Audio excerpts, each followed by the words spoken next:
नमस्कार दोस्तों, Shyam classes rings में आप सभी का स्वागत है। मैं सुरेश कुमार और आज आपको बताएंगे आपकी इलेक्ट्रिशियन थ्योरी के महत्वपूर्ण क्वेश्चन जो आज तक एग्ज़ाम में पूछे गए हैं। तो अब ज़्यादा वक्त ख़राब ना करें और पहले क्वेश्चन से स्टार्ट कर रहे हैं। दोस्तों वीडियो लास्ट तक ज़रूर देखना, अगर अच्छा लगे तो लाइक करना और शेयर करना, और अगर चैनल पर पहली बार देख रहे हो तो सब्सक्राइब ज़रूर करना, क्योंकि यहाँ पर एग्ज़ाम की दृष्टि से महत्वपूर्ण क्वेश्चन हल कराए जाते हैं। तो पहला क्वेश्चन आपका फर्स्ट क्वेश्चन, श्रेणी सी की अग्नि है, यानी जो आग लगती है उसमें श्रेणी सी की आग होती है, वह कौन सी है? तो श्रेणी सी में आएगी आपकी एलपीजी की आग आती है, और आपकी कागज़ की आग ए श्रेणी में आती है, पेट्रोल की लगी आग आपकी बी श्रेणी में आती है, सी में एलपीजी की आ गई, और आपका डी है जो है तारों और मशीनों की आग होती है जो इनके द्वारा लगती है, इन जो वैद्युतिक आग होती है वो डी श्रेणी में आती है। तो पहले का आंसर हो रहा है आपका एलपीजी। दूसरा क्वेश्चन है दोस्तों, ओम का नियम, यानी निम्न में से कौन सा ओम का नियम है? तो दोस्तों इनमें से ओम का नियम है आपका, यानी ओम का नियम है, एक मिनट पेंसिल ले ले दोस्तों। हाँ, निम्न में से ओम का नियम, तो आप दोस्तों जानते हो आर बराबर होता है आपका वी बटा आई। ठीक है दोस्तों, तो दोस्तों अब इसमें देखो वी बराबर आई आर, तो दोस्तों वी बराबर आई आर, तो आई आर होता है, आर दे रखा तो पहला तो रॉन्ग है। दूसरी बात करें आर बराबर वी बटा आई होता है, तो आपका दूसरा भी रॉन्ग है, क्योंकि आई बटा वी दे रखा है तो दूसरा भी रॉन्ग है। तीसरा दे रखा है आपका आर बराबर वी बटा आई, तो आपका ये तीसरा सी नंबर है, ये एकदम राइट होगा।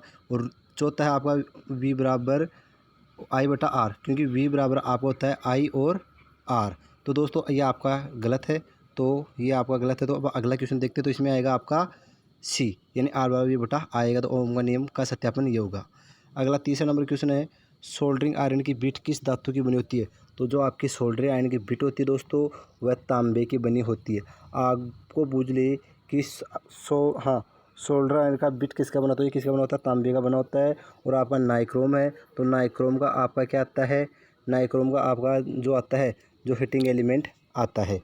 ठीक है दोस्तों, और तांबा वायर है, कार्बन आपका अर्धचालक है, यूरिया का क्या आपका अचालक है, ये आपका अचालक पदार्थ है, यूरिया का तार होता है प्रतिरोधक पदार्थ जो अलग है। तो इसका आंसर आएगा तांबा, यानी सोल्डर आएगा बिट तांबे का बना होता है। तीसरा आपके 3 नंबर क्वेश्चन हो चुका। 4 नंबर क्वेश्चन में आओ दोस्तों, तो 4 में पूछ रहा है 1 HP मीट्रिक में पूछ रहा है। तो दोस्तों ध्यान रखना, अगर 1 HP बराबर 735.5 वाट होती है तो इसका आंसर आएगा सी। अगर आपको बैटरी पूछे तो इसमें आएगा 746, बैटरी में 746, और मीट्रिक में क्या है आपका 735.5। तो आपके 4 क्वेश्चन कंप्लीट हो चुके हैं दोस्तों। 5 देखो MCB का पूरा नाम, यानी MCB का पूरा नाम क्या होता है दोस्तों? MCB का पूरा नाम मिनिएचर सर्किट ब्रेकर, यानी इसका आंसर आएगा आपका सी, मिनिएचर सर्किट ब्रेकर, और ये वो आपकी ये गलत है। 6 नंबर क्वेश्चन में आओ दोस्तों, चुंबकीय फ्लक्स का मात्रक क्या होता है? वेबर। अब दोस्तों ये चीज़ें आपको आपकी जो किसकी क्लास है, आपकी जो ऑनलाइन क्लास होती है वहाँ पर आपको ये चीज़ें क्लियर कराएंगे, इसका मात्रक वेबर क्या होता है। क्योंकि आपने देखा होगा कि वैद्युतिक परिपथ में आई बराबर वी बटा आर आता है, उसी प्रकार चुंबकीय परिपथों में क्या होता है, यानी फाई बराबर क्या होता है? फाई बराबर होता है दोस्तों FM बटा RM। अब आप इनको हल करोगे, अब आप जानते हो कि FM बराबर क्या होता है? FM बराबर होता है दोस्तों आपका N/I। दोस्तों उस क्लास में आप अच्छे से देखना, वहाँ पर आपकी चीज़ें क्लियर हो जाएगी। इसके अलावा RM बराबर होता है दोस्तों आपका FM बटा फाई। तो इस प्रकार होता है, तो दोस्तों फाई से फाई कट जाएगा और फाई का मात्रा फाएगा, तो इस प्रकार इसका मात्रा क्या आएगा आपका? वेबर आएगा। ठीक है दोस्तों, आगे चले दोस्तों, अगला क्वेश्चन देखते हैं, तो इसका मात्रा आपका वेबर आ गया, छठे का चुंबकीय फ्लक्स का मात्रक। अगला 7वां क्वेश्चन है, भारत में सप्लाई फ्रीक्वेंसी कितनी है? दोस्तों भारत में सप्लाई फ्रीक्वेंसी आपकी 50 HZ, यानी 50 हर्ट्ज होती है। अगला क्वेश्चन आपका 8 नंबर की, इनमें से कौन सा एक डायोड है? तो ध्यान रखना दोस्तों, इनमें से एक PN जंक्शन डायोड होता है, वो डायोड है। MN कोई डायोड नहीं होता है, OP कोई आउटपुट नहीं, कोई डायोड नहीं होता है। PN और DP कुछ ओनली इसमें आएगा, तो आपका क्या आएगा दोस्तों? आपका PN जंक्शन डायोड होता है, यानी 2 प्रकार के पदार्थ मिलकर बने होते हैं, एक P प्रकार का, एक N प्रकार का। P प्रकार में पंचसंयोजी तत्व आते हैं और N प्रकार में त्रिसंयोजी तत्व आते हैं, जो आपको इलेक्ट्रॉनिक्स का लेसन चलेगा वहाँ पर ये चीज़ें क्लियर करवा देंगे। अगला क्वेश्चन है दोस्तों, यूरिया का तार, यानी यूरिया का तार एक प्रतिरोधक तार होता है। अब इस यूरिया का तार का उपयोग हम डीसी मोटर के स्टार्टर आते हैं, वहाँ पर इसका उपयोग करते हैं। ये क्वेश्चन पूछ सकता है। इसके अलावा आपका यूरिया का तार होता है, ये किसका बना होता है? तो ये 60% तांबा और 40% निकेल का मिश्रण होता है। तो इसका आंसर आएगा ए दोस्तों। अगला क्वेश्चन है 10 नंबर क्वेश्चन दोस्तों। यदि किसी डीसी परिपथ का प्रतिरोध 5 ओम तथा सप्लाई वोल्टेज 10 वोल्ट है तो धारा का मान क्या होगा? अब दोस्तों आप जानते हो कि धारा का मान क्या होगा। तो दोस्तों इसमें धारा का मान होगा, अब आपको देखो आई बराबर क्या होता है? वी बटा आई होता है दोस्तों। तो वी कितना है दोस्तों? यहाँ पर 10 दे रखा है और आपका प्रतिरोध कितना दे रखा है? 5। तो इसमें 5 दूनी 10। तो इसका आंसर क्या आएगा दोस्तों? डी, यानी इसका आंसर आएगा 2 एम्पियर। ठीक है दोस्तों, तो आपका ये क्वेश्चन भी क्लियर हो चुका है। आगे चलते हैं दोस्तों। अगला क्वेश्चन आपका वोल्टेज रेगुलेशन में उपयोग, यानी वोल्टेज रेगुलेशन में किसका उपयोग करते हैं? तो दोस्तों ये क्वेश्चन बहुत ही महत्वपूर्ण है, काफ़ी बार एग्जाम पूछा गया है। तो वोल्टेज रेगुलेशन में हम जेनर डायोड का उपयोग करते हैं। क्यों करते हैं? क्योंकि रिवर्स अवस्था और फॉरवर्ड अवस्था दोनों अवस्था में कार्य करते हैं। विभवांतर क्या होता है? यानी जब किसी चालक के सिरों पर विभव में अंतर पैदा होता है उसे विभवांतर कहते हैं। फ्यूज क्या होता है? जो परिपथ की क्या करता है? सुरक्षा करता है, यानी ओवरलोड पर और शॉर्ट सर्किट में पिघल जाता है, जिससे परिपथ की सुरक्षा है। रिले क्या होती है?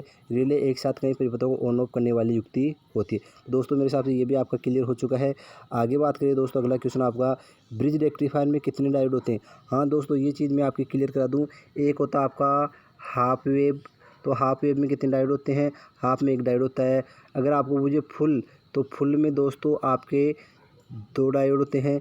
अब आपको पूछ रहा है ब्रिज, तो ब्रिज में दोस्तों 4 डायोड होते हैं। इसी प्रकार आपको पूछे कि 3 फेज रेक्टिफायर में कितने डायोड होते हैं? तो दोस्तों 3 फेज रेक्टिफायर में आपके 6 डायोड होते हैं। तो अब क्वेश्चन में आपको पूछ रहा है ब्रिज डिस्टकारी में कितने डायोड होते हैं? तो दोस्तों यहाँ पर इसके 4 डायोड होते हैं। दोस्तों क्लियर हो चुका है मेरे हिसाब से। आगे बात करिए, अगला क्वेश्चन है द्वितीयक सेल है, यानी इनमें से द्वितीयक सेल कौन सा है? तो दोस्तों ध्यान रखना, द्वितीयक सेल है इसमें लेड एसिड सेल, यानी दोस्तों कुल मिला के आपके प्राइमरी सेल है 6 प्रकार के और द्वितीयक सेल है आपके 3 प्रकार के।